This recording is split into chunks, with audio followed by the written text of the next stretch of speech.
Hello, my name is Sasha, and I am a cellist and music educator in New York, New Jersey, and Connecticut.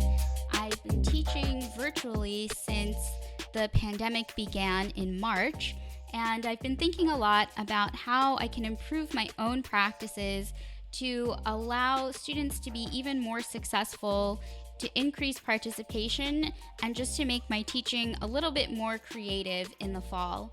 I feel like a lot of students are already pretty fatigued from online learning because a lot of it looks the same in many ways.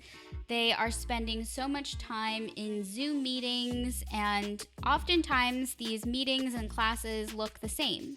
So, here are a couple of different ideas I had about varying the kind of teaching we do virtually, both synchronous and asynchronous teaching, and how we can make our virtual classrooms even more inclusive. As we know, so many of our students are facing a number of different stressors and difficulties during the pandemic, and the easier we can make it for them to succeed, the easier it will be for us and for them. So let's get into it. The following lesson plan ideas are geared towards student-led or student-centered learning. By giving students choice, we can get to know our students better and have them learn skills we want them to, using repertoire and activities they enjoy. A lot of times we have a pretty clear idea of what we want the students to learn and where exactly we want them to learn it from. Meaning, we think that it will be best if they learn, for example, how to play notes on the D string using essential elements, a certain number of pages and essential elements. However, there are so many different ways the students can learn to play the notes on the D string, and chances are, if they truly enjoy the music or they find a secondary source of motivation to learn the skill, they're more likely to complete that activity and for that activity to stick with them long term. When students develop an emotional connection to the material they're learning, they're much more likely to remember it. This will also help our students develop skills to express themselves virtually, which is a key skill in today's tech-heavy world.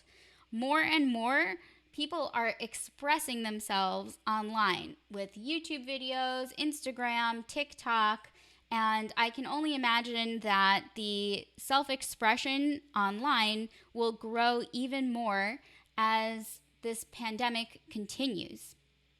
Virtual learning is sometimes the only social interaction students have in a day outside of their families. Learning to express themselves virtually can be very key to their own emotional well-being.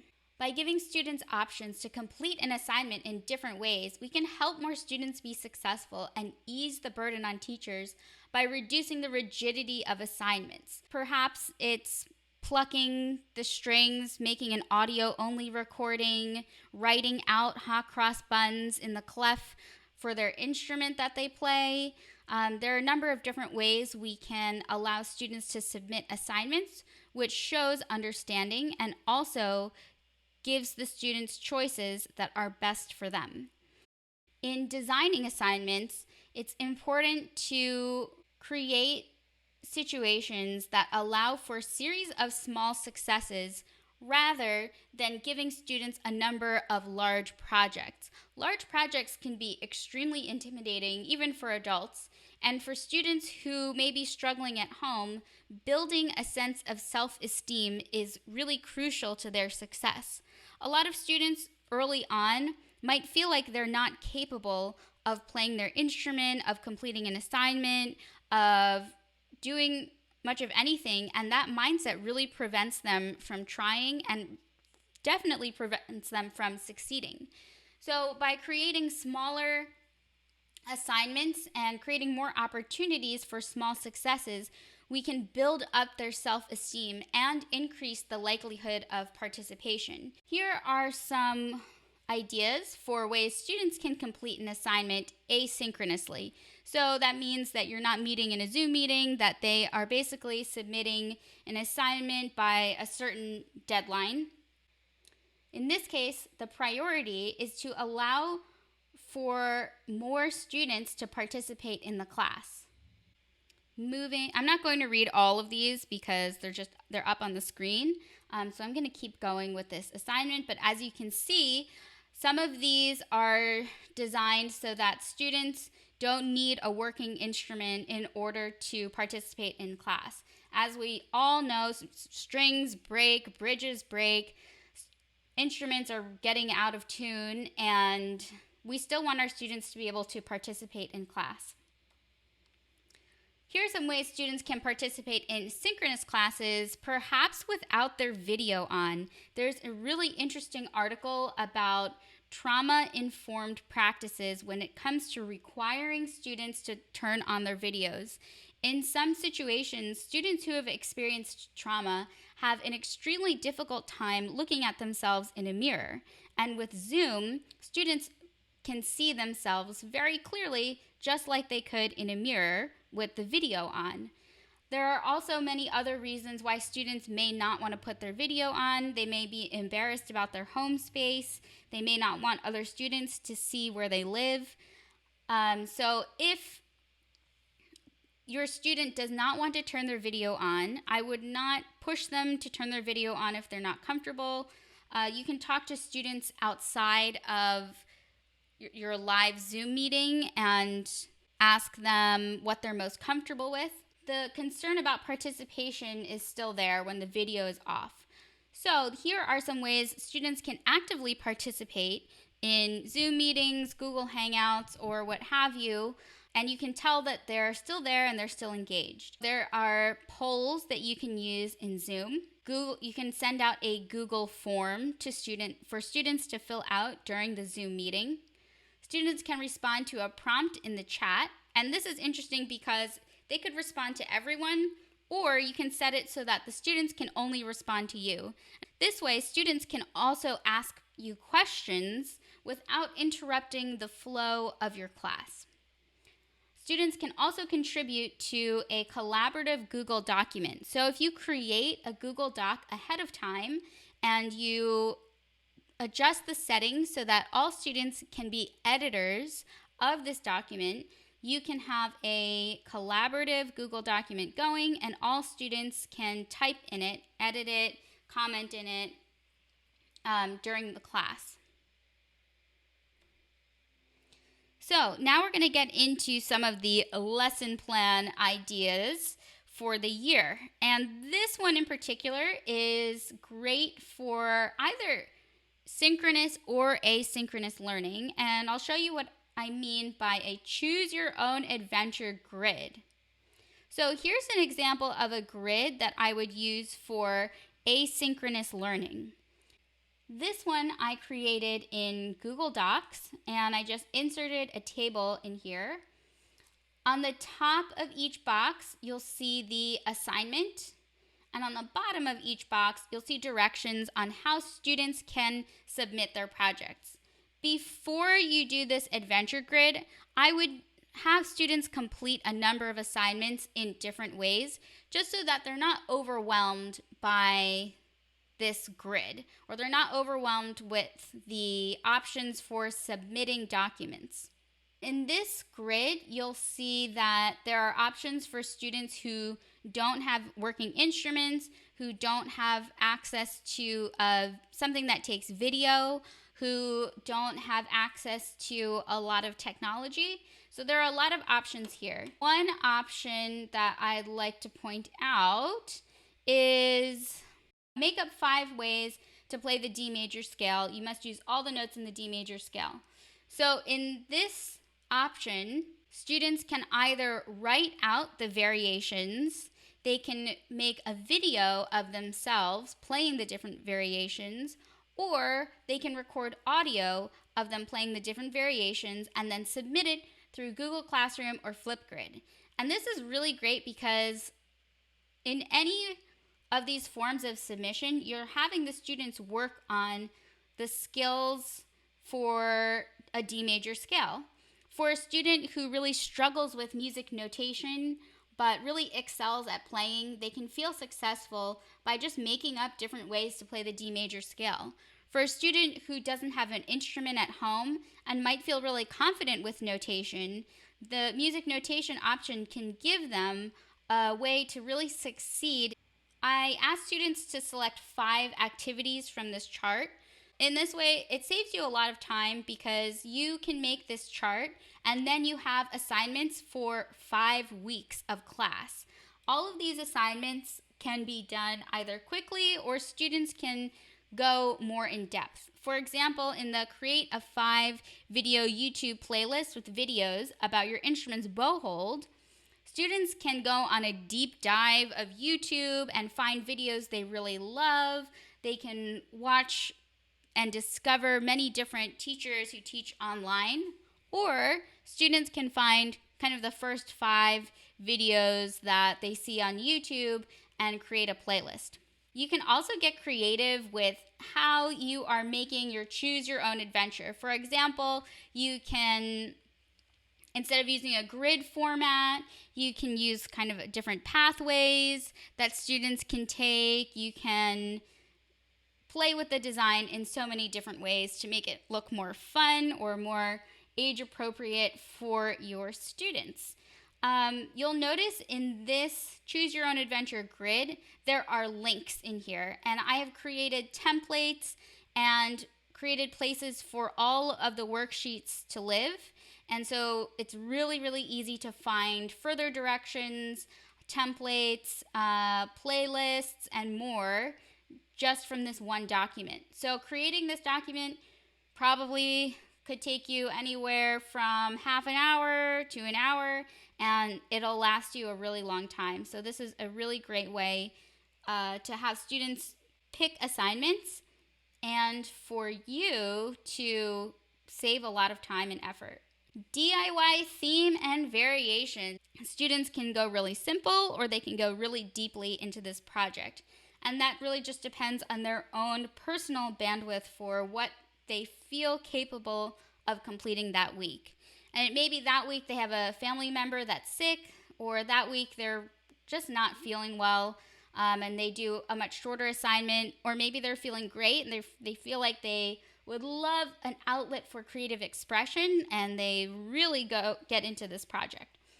So DIY theme and variations, you can create a really, really simple theme for your students, or you can use something they already know, such as Twinkle, Twinkle, Little Star, Mary Had a Little Lamb. Or if you're working with high school students, you might choose a theme from a symphony you're working on. You might choose a theme from a solo piece, or you might let them choose their own theme. Now, you can have students notate this or perform it for you via video or audio. This is also something they can present to the class in a Zoom meeting if they'd like to, or you can share the videos. There are many different ways for you to showcase your students' efforts. If students are notating, you can also have other students perform variations. For example, if Susie writes the variation and Daniel performs it the next week. Student-created tutorial videos. I love this assignment because I think the best way to learn something is to try to teach it. So student-created tutorial videos, it's pretty self-explanatory, and you can also reuse these videos. For example, if you teach high school and middle school or high school and elementary school, have your high school students create tutorial videos for your elementary school students.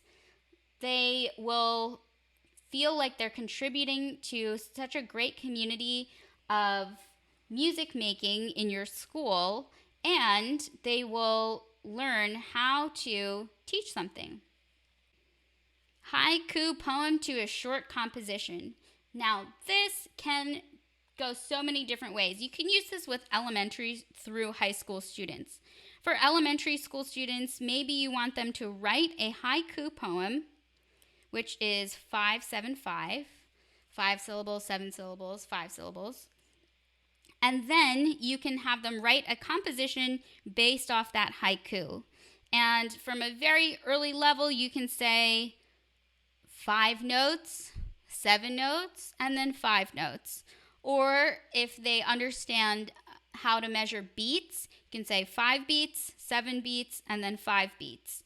If you are at an older level, you want the compositions to be a little bit longer, you can say 5. This is also a great opportunity for your students to express themselves through text and music. You can kind of explain how different composers use stories, emotions, historical context, or personal life experiences to compose their music. Theme song from your favorite TV show or movie. So there's so many things you can do with this. One, it's a great way for your students to feel like you're interested in the things they are interested in, and that helps to create a great relationship with your students. You can either have your students try to learn the theme song from their favorite TV show or movie. You can provide examples of popular TV shows and movies, theme songs, and have students pick from those. You could have students try to notate a certain part of a theme song or movie. You can have them research the composer for that theme song or movie score. There's so many different things you can do with this, and it's really fun for the students. Pass the measure or phrase. This assignment can be done in synchronous learning or in asynchronous learning. So in a Zoom class, you can have students go around and each person is responsible for playing one measure or one phrase. For asynchronous learning, you can use this one to create a really shortened version of those huge virtual recording projects that I know a lot of teachers did last year. In this assignment, you would just have students perform one measure or a single phrase to a metronome, and then you would just put all of these phrases together. Student-made Spotify playlists. Now, Spotify is a free app, but it does play ads, and students do have to sign up for an account with Spotify. So this is kind of dependent on what your own school policy is. If they're not able to make playlists on Spotify, they can create playlists on YouTube, or they can just simply write down songs that they would put on their playlist. You can have students make playlists on songs they enjoy, songs they love, and again, that's another way for you to get to know your students and get to know what they're listening to outside of your classroom. You can have students make playlists about a specific subject, on a specific instrument, on a specific form of music. There are so many possibilities here, and it allows for student expression in a different way. Overall, here are some guidelines for creating lesson plans. I'm sure there are so many more great lesson plan ideas out there, and here are some things that I'm kind of keeping in mind as I design my lessons for this year. Break down larger projects into shorter, easily attainable assignments. So many researchers have proven that breaking down larger projects into easily attainable assignments is so much better for long-term learning and for building self-esteem, especially now when students are already so stressed out about going to school, about perhaps their home life, about so many different things. Making these projects easily attainable is so key to their continued participation in virtual learning. Design assignments to be flexible, allowing students to go deep or achieve a more simple objective. Not all of our students will be able to go deeply into assignments as maybe we hope they will. So by making assignments that are flexible, that allows them to achieve either a more simple objective, which you can make really clear, or allow them the flexibility to go really deeply into it, you are taking into consideration a whole range of students in your class. And that might change from week to week, from student to student. So I hope these ideas are helpful for you. If you would like more ideas, or if you want to download some of these slides, or you want the activity grid for yourself, please just send me an email. Subscribe to this channel for more videos. Across this channel, I also have a ton of tutorial videos for students that you are welcome to use in your classroom. And thank you so much for being here. Thank you for being a teacher. And I will see you in the next one.